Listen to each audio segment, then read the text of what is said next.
On commence. Salut tout le monde, bienvenue à ce topo du NPA révolutionnaire 69 sur la révolution des œillets, du coup d'état militaire à la révolte sociale. On va mettre un petit peu quelques éléments de contexte avant d'entrer dans le vif du sujet, on va dire. Déjà, on va revenir un peu sur le contexte dans lequel se déroule cette révolution. Il y a en fait une dictature qui va s'installer au Portugal à partir de 1926, après un coup d'État militaire contre la Première République portugaise.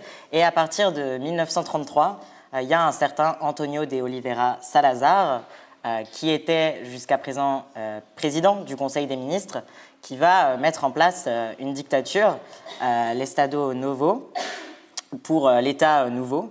Une dictature qui va durer pas moins de 41 ans. L'objectif, c'est de mettre au pas le monde du travail et d'intensifier aussi l'exploitation coloniale. Le camp salazariste y rassemble l'Église catholique, les monarchistes, les organisations patronales et plus largement l'extrême droite. Salazar, il va faire un AVC en 1968, du coup il va être remplacé après par Caetano, mais ça fait quand même partie de la même période, quoi. Le Portugal, c'était une puissance coloniale avec pas moins d'une dizaine de colonies à ce moment-là, principalement sur le continent africain. Et les colonies africaines, du coup, elles approvisionnent en matières premières agricoles et minières. Et la dictature, elle s'appuie énormément dessus pour son économie, en réduisant en esclavage plus de 2 millions de travailleurs dans ces colonies. Et du coup, la bourgeoisie, elle se met à faire fortune grâce au coton, cacao, café, sucre, etc., en surexploitant ses esclaves. La dictature, elle maintient aussi le pays dans un état de sous-développement complètement archaïque. En fait, on a tout le sud du pays qui est constitué de grandes propriétés agricoles où vont en fait bosser des paysans pauvres qui ne possèdent pas les terres qu'ils vont cultiver, qui travaillent un peu à la commission, à la journée, sur une terre, puis sur une autre. Ils peuvent changer de patron, on va dire, et au centre et au nord, il y a des petits paysans propriétaires qui vivent presque en autarcie. La majorité de la population, elle vit en fait en zone rurale, mais il y a une classe ouvrière qui existe dans les plus grandes villes, notamment Porto et Lisbonne. Et du fait de la surpopulation rurale, les travailleurs pauvres ils quittent les campagnes pour s'entasser aussi dans les bidonvilles près des métropoles. Et s'ils ne s'entassent pas dans ces bidonvilles, ils fuient carrément le pays. Il y a 20% d'émigration à ce moment-là, sur cette période. Enfin, c'est vraiment énorme. Et du coup, ça s'explique en fait parce que les gens ont envie de fuir la misère et de fuir aussi le service militaire qui dure 4 ans. Mais on va vite voir pourquoi il y a un service militaire qui dure 4 ans. Salazar, il s'inspire de Mussolini, hein, rien de moins, pour sa dictature, pour anéantir en fait toute menace potentielle du mouvement ouvrier et plus largement tout ce qui s'oppose au régime de près ou de loin est en fait interdit. Voilà. En fait, il va créer des véritables institutions pour encadrer un peu tous les aspects de la vie des gens, hein. Par exemple, il va créer une organisation spécialement pour contrôler la jeunesse. Il va aussi créer une fédération pour le bonheur au travail qui vend vraiment du rêve puisqu'il s'agit de contrôler le temps libre. Il va mettre en place des syndicats nationaux contrôlés par l'État avec la suppression du droit de grève et la suppression de créer tout autre syndicat. Le syndicat national, il est vraiment géré par la dictature, quoi. Et bien sûr, il crée la PIDE, la police politique, que vous pouvez voir là en train d'arrêter quelqu'un. La PIDE, c'est la police internationale de défense de l'État. C'est le cœur, on va dire, du régime, quoi. C'est une police politique extrêmement brutale qui va réprimer toute contestation, que ce soit au Portugal, mais aussi dans les colonies, mais on y reviendra. En bref, tout ce qui est à peu près opposant au régime de Salazar va être arrêté, jugé de manière très expéditive par des tribunaux militaires. Il y a des tas d'emprisonnements, de tortures, des exécutions aussi. Pour vous donner une idée un peu chiffrée, rien que sur la période de 1933 à 1945, il y a plus de 10 000 prisonniers politiques au Portugal.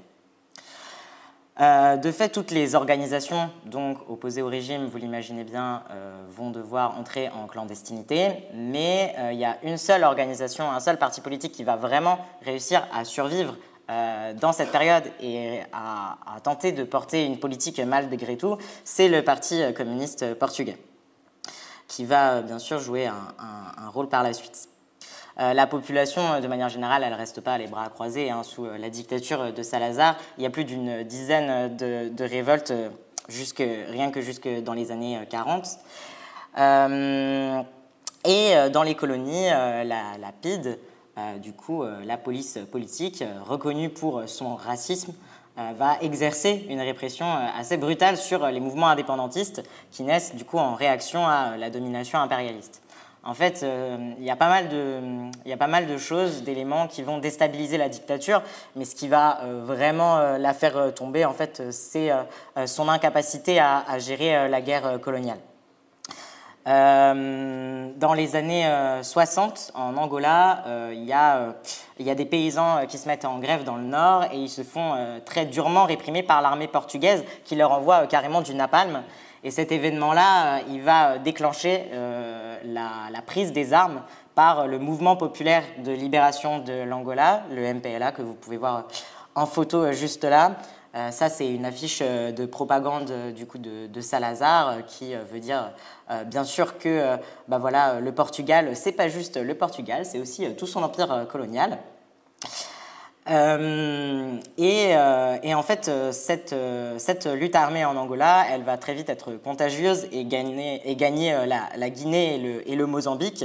Et c'est ça qu'on appelle du coup la guerre coloniale. C'est quand du coup le Portugal va tenter de mater ce mouvement indépendantiste. Et la guerre, en fait, elle va s'enliser. Elle va s'étendre sur 13 ans. Et ça commence un peu à poser problème au régime, puisque, pour plein de raisons, déjà parce qu'il y a de plus en plus de morts aussi du côté portugais, ce qui va la rendre moins populaire auprès de la population. Il y a de moins en moins de gens en fait, qui voient l'intérêt de continuer à mener ces guerres. Et ensuite, la guerre, elle coûte hyper cher, ça représente 90% du budget de l'armée. En parallèle, il y a une crise économique parce qu'il y a eu un choc pétrolier, mais je ne détaille pas. Mais en gros, la situation économique, elle va être aggravée par cette guerre. Et l'armée, elle réalise aussi qu'elle est clairement en train de perdre et elle attend un peu du régime de Salazar de l'aider à trouver une porte de sortie politique. Mais en fait, le régime va juste montrer qu'il est incapable de faire autre chose que continuer cette guerre coûte que coûte. Et du coup, même la bourgeoisie, en fait, elle va commencer à s'éloigner de la dictature parce qu'elle comprend qu'elle est incapable de continuer d'assurer ses intérêts. Elle aimerait arrêter la guerre, en fait, pour tendre vers une situation, on va dire, un peu plus apaisée, qui, bien sûr, pour qu'elle continue d'assurer sa domination impérialiste sur ces pays-là, mais de manière à protéger ses intérêts économiques et à ce que ça lui coûte moins cher, quoi. Pour vous décrire un petit peu aussi la situation dans l'armée portugaise, les soldats, c'est majoritairement des conscrits et les officiers de rang inférieur, ils sont majoritairement issus de la jeunesse petite bourgeoise portugaise. Ces gens-là, eux aussi, ils réalisent l'incapacité à gagner la guerre et ils en ont un peu marre. Et s'ajoute à ça une petite crise au sein de l'armée puisque en fait, il y a de moins en moins d'officiers, on va dire, de professionnels, quoi. Les bourgeois ne veulent plus trop devenir officiers. Il y a de moins en moins de professionnels à la tête de l'armée. Et tout ça va faire qu'en interne même de l'armée portugaise, il y a un mouvement de contestation contre la dictature de Salazar qui va émerger. C'est en septembre 1973 que va naître le mouvement des capitaines, qui s'appellera plus tard le MFA, le mouvement des forces armées. Donc ça, c'est un truc vraiment hyper important à retenir parce que c'est eux qui vont mener le coup d'État le 25 avril. Leur objectif, c'est de mettre fin aux guerres coloniales, d'instaurer une démocratie et de moderniser le pays. Donc ils appellent ça dans leur programme les 3D, démocratiser, décoloniser et développer. Parce que, pour rappel, le pays était vraiment hyper archaïque, les méthodes agricoles étaient extrêmement anciennes, etc. Donc pour résumer, la guerre coloniale, elle coûte hyper cher à la bourgeoisie, elle devient de plus en plus impopulaire dans la population, il y a une crise au sein de l'armée, le MFA du coup est créé et il va donc ce mouvement des forces armées va entrer en action dans la nuit du 24 au 25 avril 1974 où en fait à minuit 20, pour la petite histoire, il y a un signal qui retentit sur les stations de radio qui lance le coup d'État.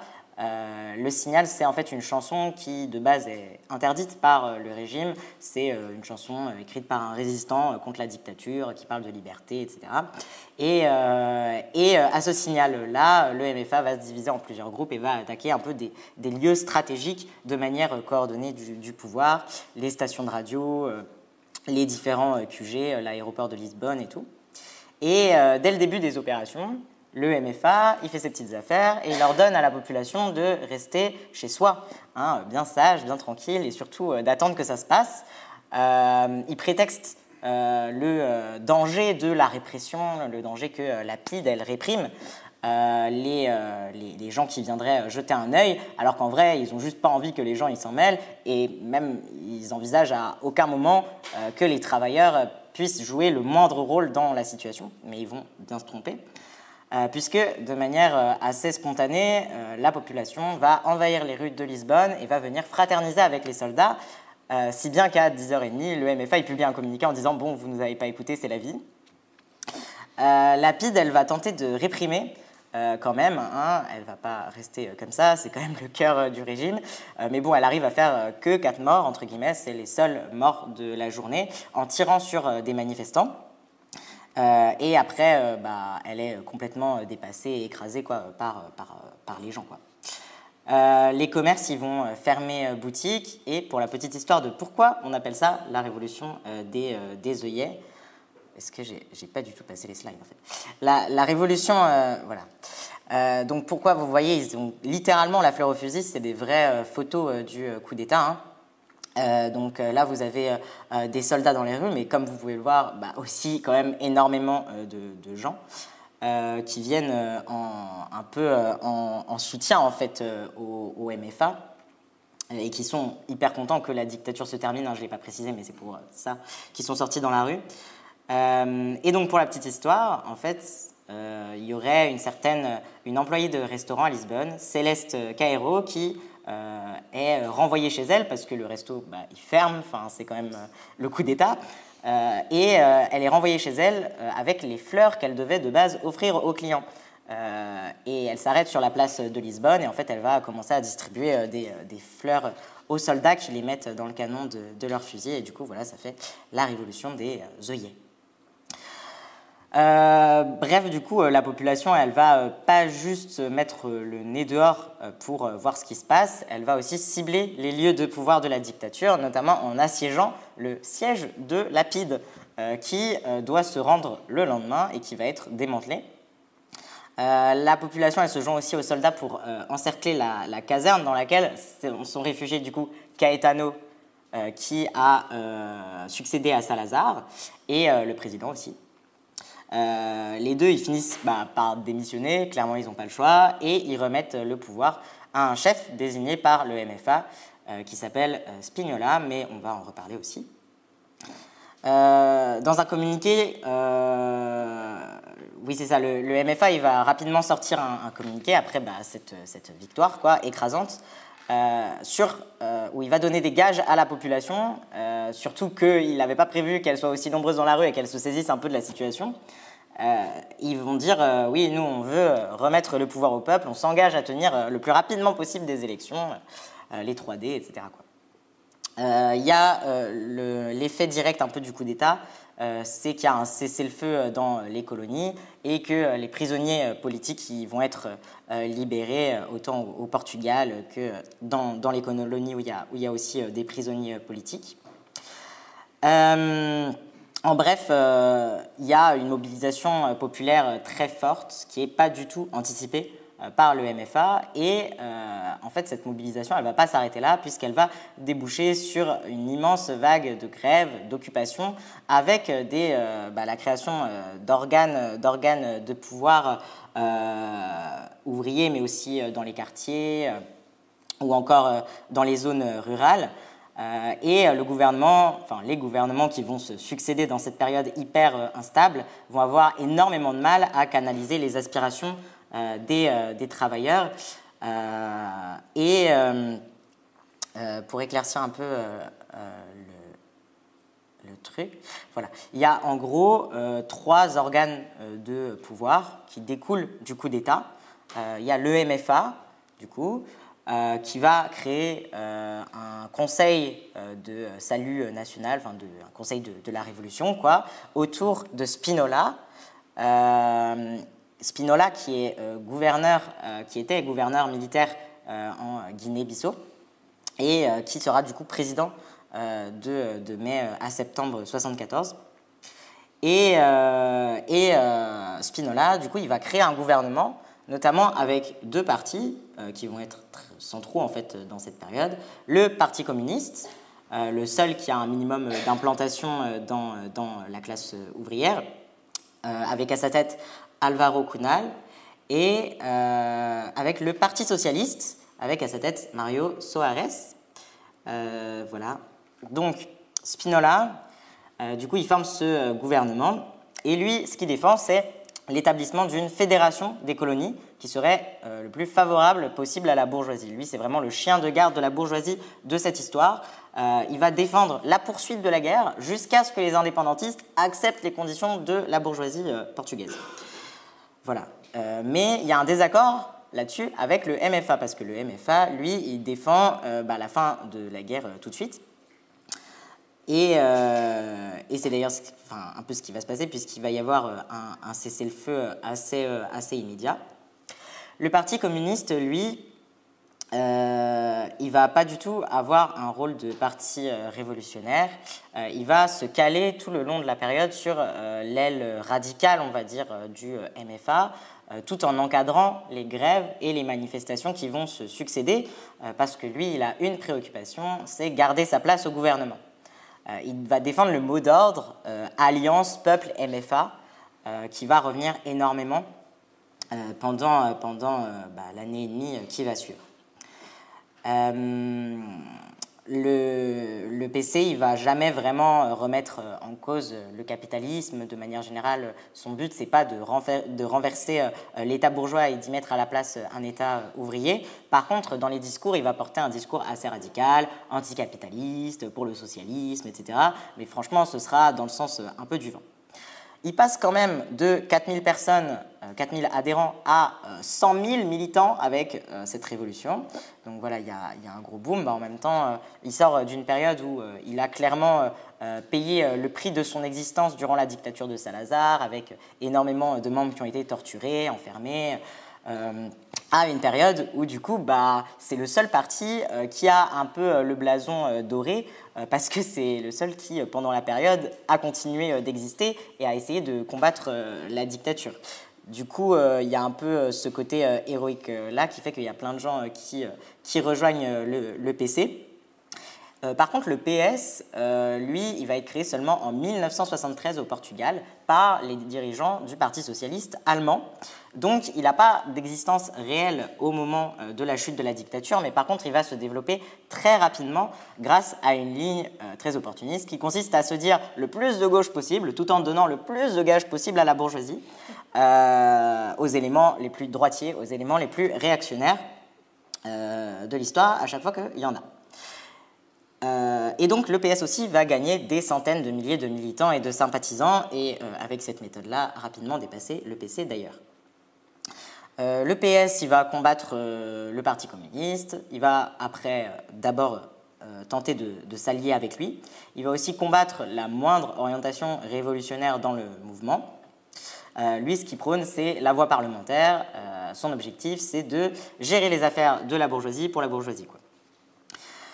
Voilà, malgré tout, ce gouvernement provisoire, constitué du coup on va dire, ces quatre personnalités, va être vu quand même comme étant du côté des travailleurs, qui ont plein d'illusions un peu normales. En même temps, c'est un peu ceux qui viennent de les sortir de la dictature, enfin surtout le MFA.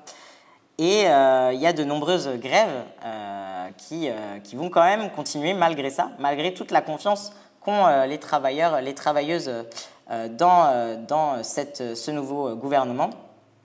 Ils vont quand même continuer à manifester et surtout à faire grève et à lancer d'immenses mouvements d'occupation.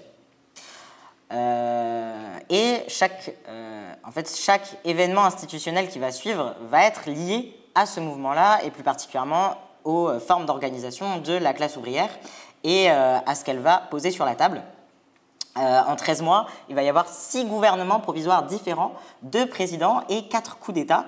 On ne va pas revenir sur tout, mais le plus important à retenir, c'est quand même que c'est très très instable et que c'est lié à la mobilisation de la classe ouvrière, mais pas uniquement, puisque c'est un peu toute la société portugaise qui va se mettre en mouvement à partir de là.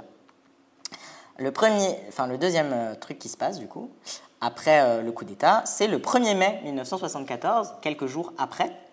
Il y a une manifestation qui est tout simplement énorme, malgré le fait que la population voit le MFA comme des alliés, des sauveurs même. On compte selon les estimations, 500 000 et 1 million de manifestants rien que dans les rues de Lisbonne ce jour-là. Les revendications vont rapidement se tourner vers le travail, revendiquant donc la réduction du temps de travail, l'augmentation des salaires et la mise en place de congés payés. La direction du Parti communiste, elle est au début plutôt hostile à ces revendications et au déferlement des gens dans la rue parce que elle, sa préoccupation, c'est d'enfin pouvoir exister librement et surtout d'avoir sa place au sein du gouvernement. Donc le Parti communiste, il va être vraiment utilisé pour calmer en fait les contestations ouvrières par la suite. Dès le lendemain, on va assister à une vague de grève énorme dans l'ensemble des secteurs, les grands centres industriels, jusque dans les zones rurales du Sud. En une semaine, il va y avoir environ 50 000 travailleurs qui vont se mettre en grève, principalement à la poste ou dans l'industrie navale au début, par exemple, où la direction de la grève, elle échappe rapidement au Parti communiste. Et là, voilà, pareil, la revendication principale, c'est la réduction du temps de travail. En fait, ces revendications, elles vont beaucoup plus loin que ce que le gouvernement provisoire issu du coup d'État avait prévu. De base, ils n'avaient même pas prévu que les gens sortent dans la rue le 25 avril, quoi. En fait, tout s'accélère parce qu'on passe d'une dictature à ça. Donc la classe ouvrière, d'un coup, elle va faire des apprentissages énormes, elle va prendre conscience de ses propres forces, elle va prendre conscience de sa capacité à intervenir dans la situation malgré tout. Ce qui était totalement inimaginable sous Salazar, où le moindre pas de travers et tu étais emprisonné, quoi. Il y a une partie de la bourgeoisie dans cette situation-là qui va fuir à l'étranger, qui va se casser. En particulier le haut du panier, quoi, de la bourgeoisie, on va dire. Les travailleurs, du coup, ils continuent de s'organiser, ils ne s'arrêtent pas au 1er mai. Les grèves, elles vont se multiplier, elles vont être très importantes dans différents secteurs comme les transports, mais aussi par exemple chez les boulangers, chez les dockers aussi. Et ces grèves, elles sont accompagnées de vagues de purges dans les entreprises. Tout simplement, vont être purgés les patrons, les cadres qui ont collaboré avec la dictature de Salazar. Les gens vont un peu se venger, quoi. Et rien que dans le privé, officiellement, il y a plus, d'après les chiffres vraiment officiels, il y a plus d'1 million de patrons qui vont être évincés, d'1 millier, 1 million, pardon, j'abuse, 1 millier de patrons qui vont être évincés par les travailleurs pour complicité avec la dictature dans les secteurs de l'hôtellerie et de la téléphonie, par exemple. Voilà, il y a aussi des purges dans les directions syndicales, étant donné que les syndicats qui existaient étaient tous gérés par le régime dictatorial. Donc il y a des purges là-dedans aussi, et les gens ils se réapproprient les syndicats. Les grèves, elles s'accompagnent d'occupations d'usines, mais aussi d'occupation de logements, puisqu'il y a une crise du logement énorme. Il y a plein de gens qui vivent dans des bidonvilles, et du coup, les gens se mettent à occuper les logements vides. Il y a aussi des occupations dans les campagnes, des occupations de terre par les ouvriers agricoles. En fait, pourquoi il y a cette vague d'occupation? C'est parce que occuper, c'est devenu hyper facile, vu qu'il n'y a plus la dictature, il n'y a plus la PIDE, et la police et l'armée, elle ne va certainement pas réprimer à ce moment-là, elle a le soutien de la population, elle ne va certainement pas chercher à se les mettre à dos, et du coup, en tout cas pas à ce moment-là, et du coup, les gens, ils n'ont pas peur du tout. Pour donner un exemple d'occupation d'usine, il y a l'usine de Sogantal, qui est une usine de textile, où, face à la grève, le patron il va chercher à faire fermer l'usine, mais les ouvrières qui travaillent, elles vont le prendre de court en s'emparant elles-mêmes de l'usine, et elles vont se mettre à faire tourner l'usine sans que le patron soit là. Voilà, donc c'est clairement ce qu'on peut appeler une appropriation des moyens de production, quoi, à petite échelle, hein. Bien sûr, malheureusement, c'est pas quelque chose qui va se faire partout, mais ce genre de choses, ça a existé à cette période-là.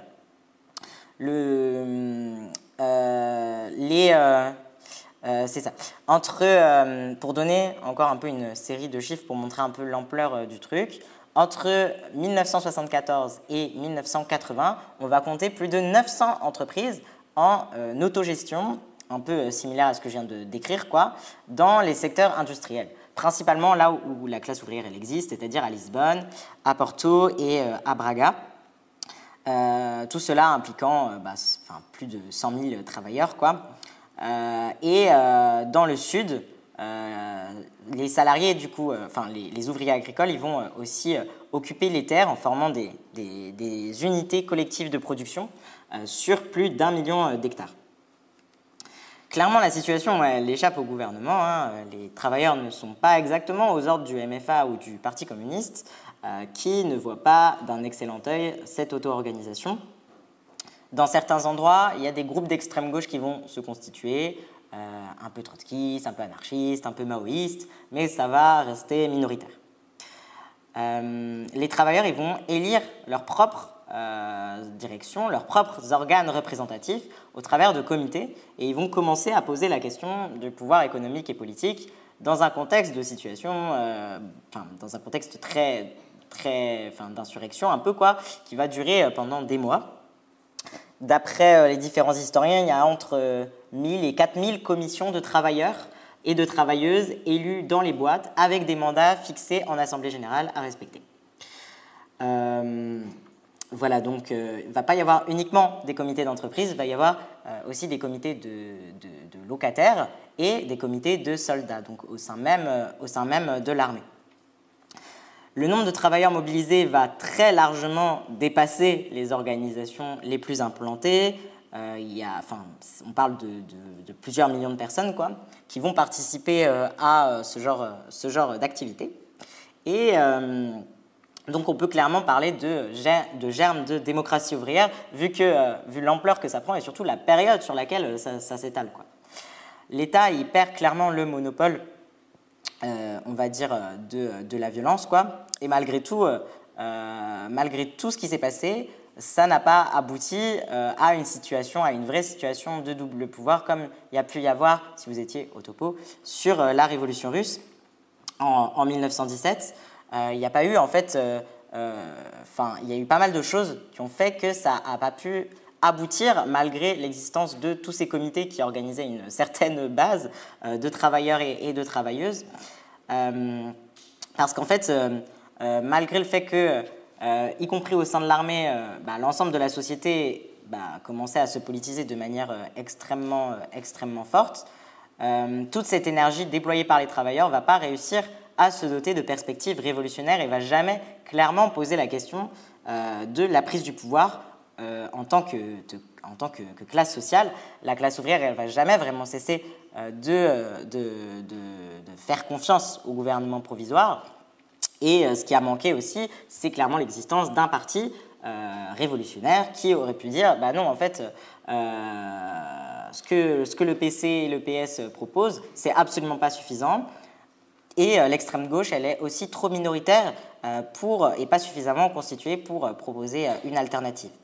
Il y a eu clairement des bonds dans la conscience de classe, mais il n'y a pas eu de parti politique pour guider ça et pour vraiment coordonner ça. Il n'y a même pas eu de coordination des comités à l'échelle nationale. Les comités, en vrai, ils se coordonnaient peut-être, mais de manière très locale, et pas du tout à l'échelle nationale.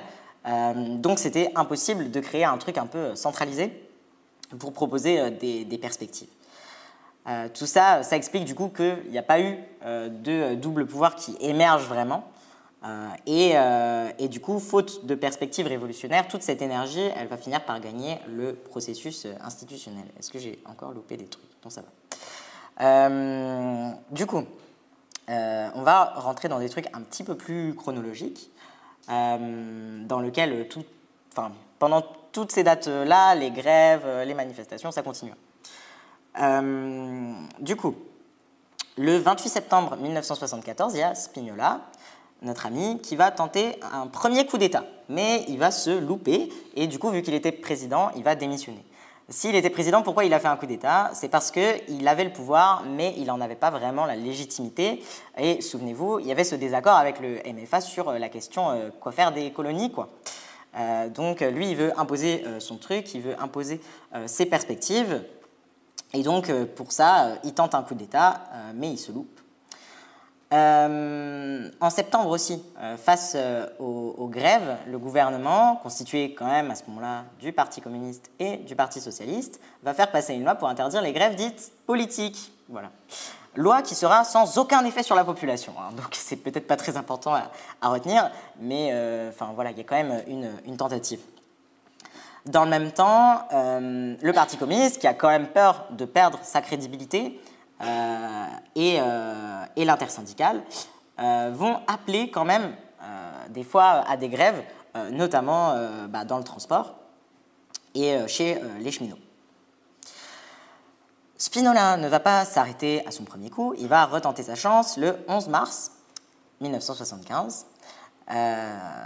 Désolé, la frise n'est pas super claire, mais il faut regarder les dates. Le 11 mars 1975, cette fois, ses alliés, c'est l'extrême droite militaire, rien que ça. À nouveau, c'est un échec total. Décidément, c'est pas du tout son truc, les coups d'État. Mais ça va surtout avoir pour effet de mettre de l'huile sur le feu et d'encore plus radicaliser la population mobilisée. Voilà, Spinola a tout gagné. Sous la pression, le gouvernement, du coup, il va prendre une décision. Il va lancer des processus de nationalisation. On va compter, on va compter à ce moment-là plus de 300 nationalisations d'entreprises à partir de ce moment-là, pas tout en même temps, mais voilà. Donc ça, c'est un petit coup de force un peu stratégique du MFA qui se dit en gros que si c'est pas eux qui prennent l'initiative de nationaliser, les gens ils vont quand même le faire, donc autant que ce soit nous qui le fassions. En plus, les gens ils nous prennent pour des héros, ils nous font confiance, donc voilà quoi. Pour la même raison, ils vont aussi proclamer une réforme agraire qu'en vrai, les ouvriers agricoles, ils avaient déjà instauré dans les faits.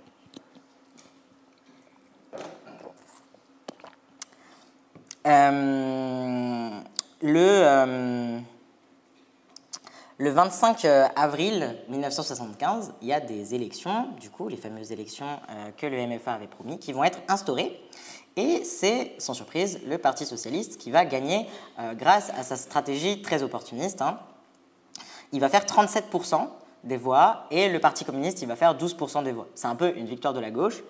Mais pendant ce temps-là, tout n'est pas si rose, puisqu'il va y avoir des rivalités, je ne détaille pas, je n'ai pas le temps, mais entre le Parti socialiste et le Parti communiste qui vont s'empirer.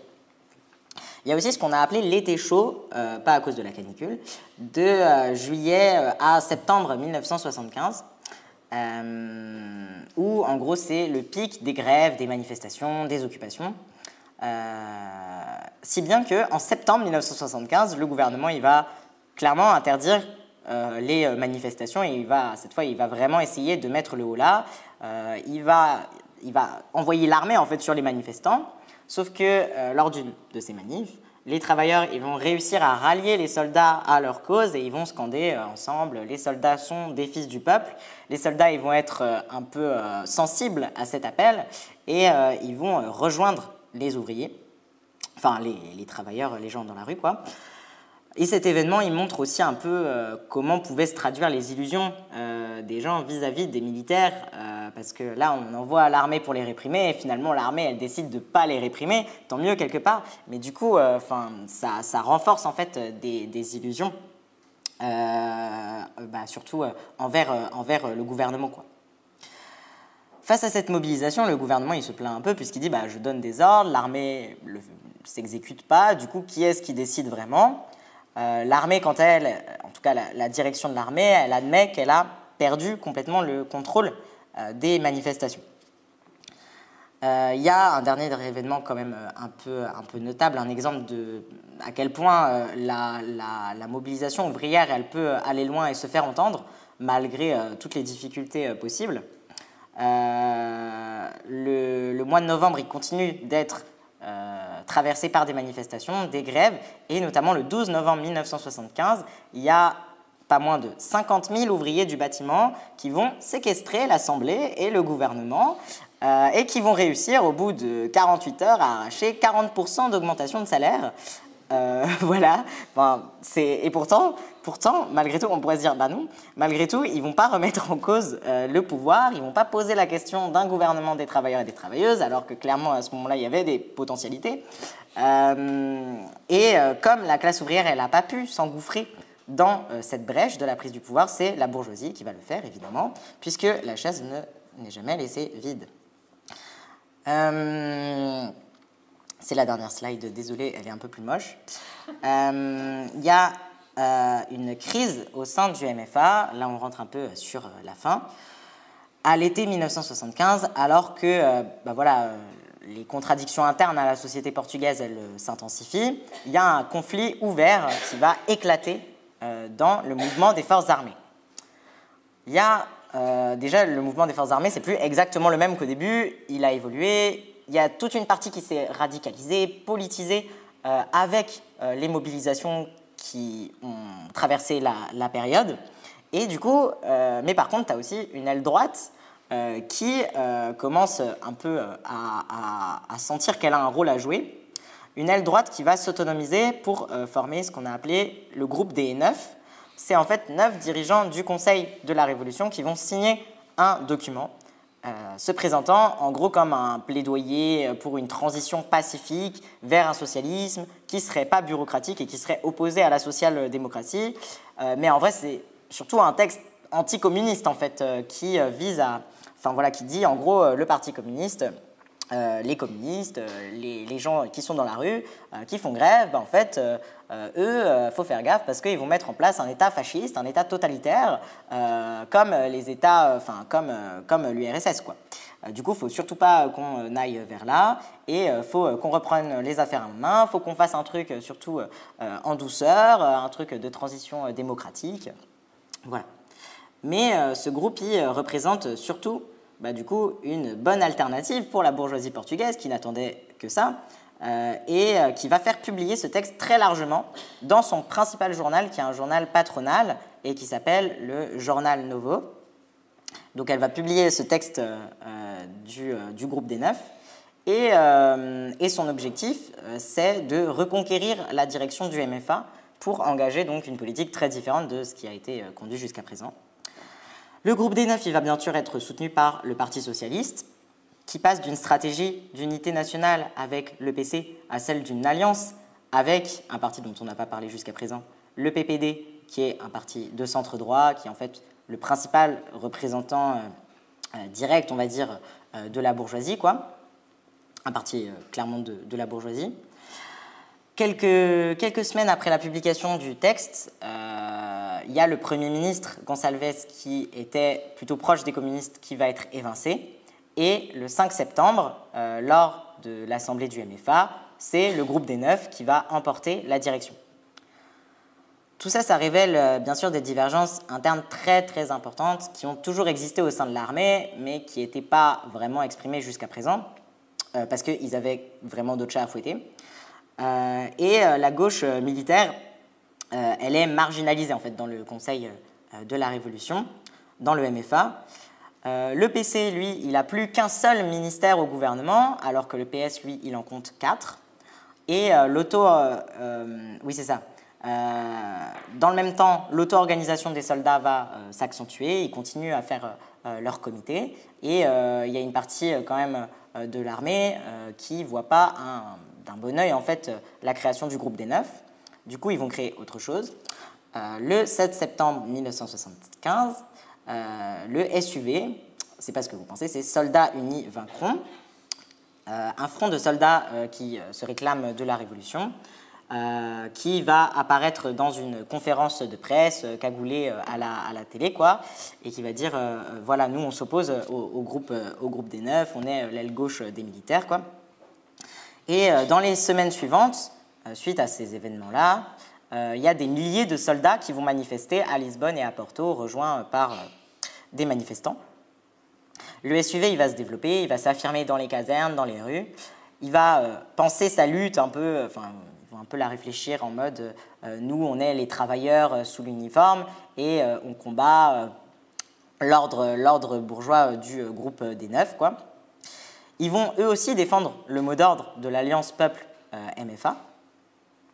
Donc là, on est en automne 1975, la lutte des classes, elle a quand même atteint une sacrée intensité.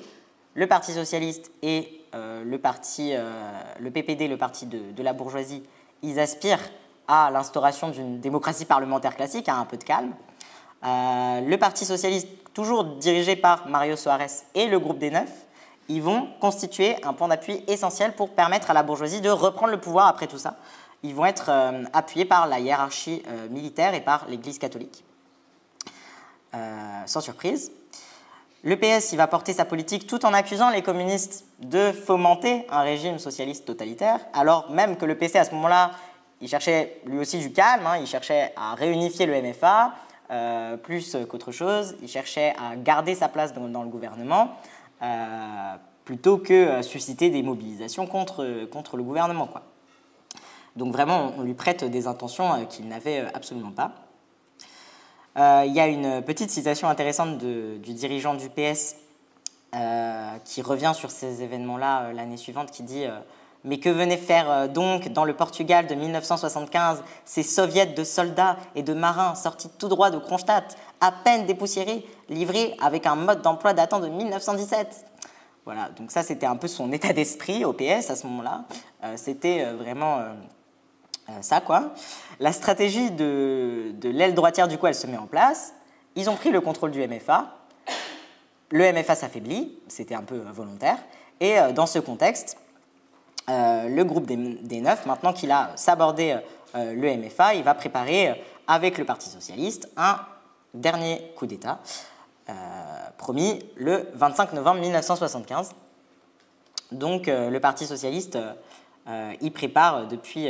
plusieurs mois, l'événement, en fait, c'est vraiment le truc qui va mettre fin à tout le processus qu'on a vu là, à toute la vague de grèves et de manifestations, même si ça ne va pas s'arrêter d'un coup, vous vous doutez bien, mais il y a un vrai retour à l'ordre bourgeois. Et les commissions, en fait, ce jour-là, le 25 novembre 1975, tous les comités de soldats, un peu de gauche, un peu dissidents, ils vont être dissous. Les officiers du groupe du SUV, ils vont être emprisonnés. Tous les soldats radicalisés, ils vont être renvoyés chez eux. Et ce coup-là, du coup, réussit à mettre fin au SUV et à engager, enfin, on peut dire un processus contre-révolutionnaire, si on peut l'appeler comme ça, même si, bon, vous voyez que la révolution, elle n'a pas vraiment démarré, quoi.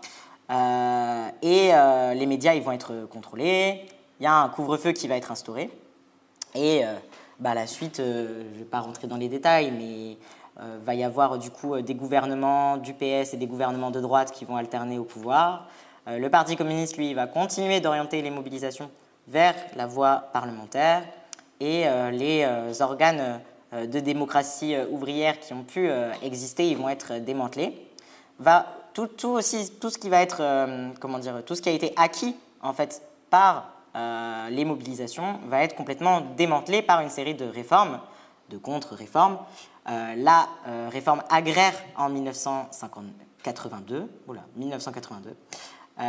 une réforme aussi concernant le monde du travail dans les années 80. Il y a aussi vous vous souvenez, il y a eu énormément de nationalisation. En fait, il va y avoir une vague de privatisation dans les années 90. Mais enfin bon, ce qui est important à retenir, c'est vraiment tous les acquis ouvriers concernant le travail, quoi, et les acquis, enfin les formes d'organisation qui vont vraiment être dissoutes et qui vont être arrachées par la bourgeoisie.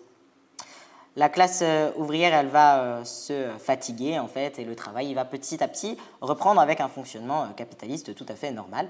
La bourgeoisie, elle récupère tout, elle récupère l'armée, elle récupère l'État, et elle commence à exercer une répression contre les derniers mouvements de grève et d'occupation. Ce n'est pas une fin extrêmement joyeuse, mais c'est la fin.